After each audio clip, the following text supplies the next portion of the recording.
There is growing tension in Denham Town following the murder of a resident and the shooting of another within the zone of special operations. Questions are also being raised about the scaling down of activity in the zone. TVJ's Anthony Lugg reports. Signs of the times? Security forces pulling out of the Denham Town zone of special operations while gunmen are resurfacing. They launched an attack in Golden Heights, an area within the zone where a 21-year-old man was murdered. He's been identified as Dillian Martin, otherwise called Dilly. Another man was also injured in the incident.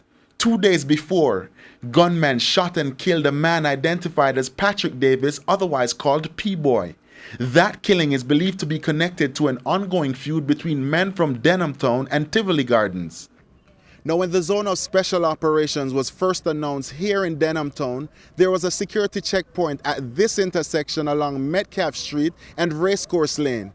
But today, it's no longer here. As we moved around, we observed that other checkpoints were lifted, except these. From those who pack up West Kingston, turn up.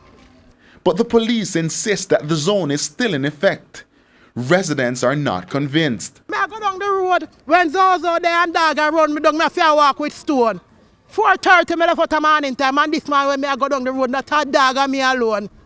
But even as the security forces patrolled the community Thursday, gunshots echoed, triggering a quick response from police and military personnel.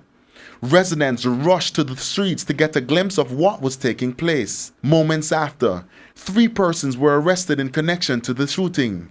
Denham Town was declared a zone of special operations on October 17 last year and extended to April.